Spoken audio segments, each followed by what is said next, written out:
Hello, welcome to VMC. I'm Dr. M. I was tagged in a post asking me what I thought of a current trend, so I thought, well, let's make a video about this because often these trends are absolutely horrendous, and it's part of the reason I don't spend a lot of time on social media, so join me. I'm gonna ruin social media for you. I do think that this is usually because people are woefully undereducated in animal behavior and they have no idea what they are actually looking at. So let's scroll through my Twitter for a little bit, see what posts we find. I'll react to them, explain what's actually going on versus what the people are trying to say is going on. So here's the post that I was tagged in. And there's a couple of screenshots. Someone's thanking the person for educating others how to do this trend. I have a 10-year-old female tortie and I value my life too. So this person doesn't value their cat and their well-being. No. Love how the cats are always busy doing something in all these videos. If you're surprising them, then they are going to be more likely to be fearful or surprised and swat or bite, and you would deserve it if that happened to you, because you should be considerate of your cat and what they are aware of and what they're doing and how they're feeling when you're interacting with them. It's just a basic human decency. I should do this with Willow. Oh my goodness. So now other people are going to try this.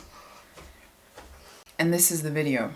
It makes me so upset. So this person is showing how they are set up, and you can see the cat on the table here. They are smelling what looks to be like a centerpiece, minding their own business, and they look pretty relaxed in this part of the shot, only under the armpits.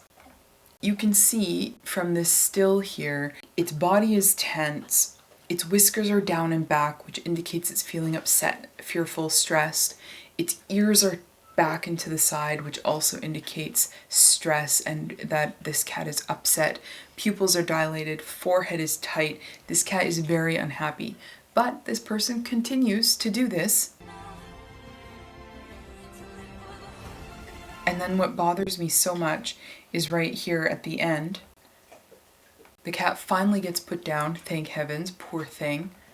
And then this person brings the camera around and they're happy. Look at this, they're laughing. They think that what they've just done to their cat is funny. This is not funny. This is not an appropriate way to interact with your cat. To pick them up like that hurts.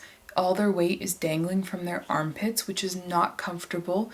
If you've ever used crutches for any period of time, you know how it feels to have your weight on your armpit. If the crutch is too long or doesn't fit properly, it's painful. This is not appropriate to do. Never mind how stressed this cat is feeling, and this person's laughing and showing other people how to do this to their cats.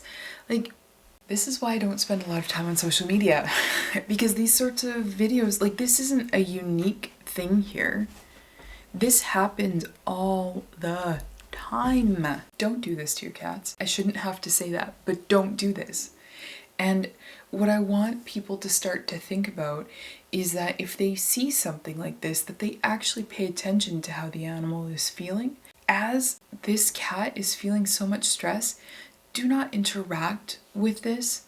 Don't like this post.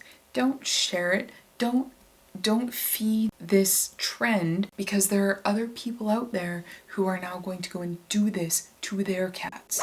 Okay, a little while down my Twitter feed, I see a video of what looks to be like a young cat and an adult dog. It's pretty short, 3 seconds. Let's see what it shows. Okay, this does seem to be like an example of interspecies play here. The reason why I'm saying this is because this dog is doing something that's called self-handicapping. They are laying down and they are doing like fairly small, still movements to play with the much smaller and younger kitten.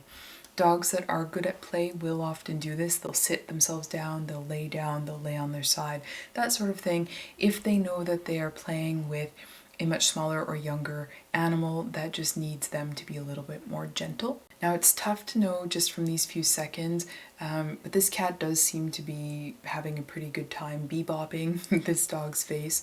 It would be important to make sure that these two take frequent breaks so that neither of them gets any over arousal and starts playing too rough with the other.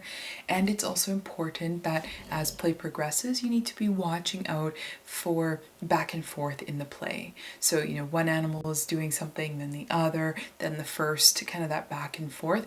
If you're not seeing that back and forth, that is a red flag that the play should be paused for a minute and just see if the animals go back to wanting to play after they've had a break. So here's a video what looks to be a senior Labrador and an adult cat. In this video, the cat is laying down and is initiating some maybe grooming, maybe play. Oh, a little play, yeah. Oh. And so you could see the back and forth there. The cat's doing the paw, the dog is doing play bows and nosing forward. Cat's like, oh, no thank you, I think I'm done. And then the dog stops. Very nice, very nice. So there's a lot of discussion that's going on here in this short video. And what's so lovely to see is that when the cat is like, okay, I think I'm done, that the dog backs off. If the dog hadn't, then as the pet guardian, your job in that situation would be like, okay, the cat has said that they're done, and just give the dog something else to do so that the cat doesn't end up having a bad experience or feel like they're being chased and that they're no longer playing. My one thought while seeing this video, especially since we have a senior Labrador here, this tile floor is going to be incredibly slippery. And so it would be best practice to have something grippy on this floor, yoga mats, a rug, something, anything, because as these animals are playing, this slippery floor will make it much more likely that they will slip and injure themselves or injure the other, especially if this dog does do a fair amount of this kind of spinning behavior. It would be easy for them to slip and hurt themselves and or hurt the cat that they're playing with. But I would guess from this video that these two play together quite a bit because they seem to have kind of the communication signals worked out between them, and it was really lovely to see. So now that I've watched one thing from Out of Context Dogs, Twitter throws me another, and I can tell just from this beginning shot here that this is not going to be at all appropriate. This dog has their face out of a window. This vehicle is driving. Okay, well, at least it does look like there's a human arm around this dog. That's better than the dog just completely loose. Oh, this dog's toenails are so long. Those toenails need to be trimmed like 2 weeks ago. Here's the problem with this. In vet clinics, all the time, we see horrific injuries from animals that are allowed to do this while they are in vehicles. And there's a number of reasons why. Animals jump out of moving vehicles all the time. All the time. And they get badly injured when they do that. Best case scenario, they break some legs and have horrific road rash from skidding along the pavement. More often, the animal will then be run over by a vehicle that's behind the vehicle they were in. Those cases, they'll have broken backs, they will be horrifically injured, or they'll be dead before they get to the vet clinic. Do not ever let your animal stick their head out of a moving vehicle. They'll even jump out if the window is partway up, so don't think, oh, I can just have it half down and then it's fine. The other major problem, the air contains dirt particles, bugs, rocks, pieces of garbage, all sorts of things. And what happens is dogs that do this will get things hitting them. Most commonly what seems to happen is that the debris hits the animal in the eyes and they get horrendous painful eye injuries. I have done a video on how to safely transport animals already. I will link it in the video description. Do not ever do this. Don't share videos of this. Don't encourage this. This is not appropriate. And if this car gets into an accident, this dog now becomes a loose projectile in that car and will get badly injured, and they will also injure the people that are in that car with them. It is unacceptable to travel with your pets like this. Next, I'm going to show you this. The description says happy dog. This is someone anthropomorphizing what this dog looks like and what this dog is doing. And this is an incredibly common issue with animals that are circulating on social media. We need to stop doing that. We need to be looking at it from the animal's point of view and considering things that way instead of putting our human feelings and emotions onto that animal. So this dog has a neurological disorder. I can't give you a certain diagnosis just from looking at this video, but it is consistent with a dog that has damage or a malformation to their cerebellum. Often in dogs, it is an issue called cerebellar hypoplasia, where the cerebellum doesn't form properly and it's either too small or malformed, and that can cause gaits like this. There's a range of severity of how affected dogs are when they have cerebellar hypoplasia or other cerebellar issues.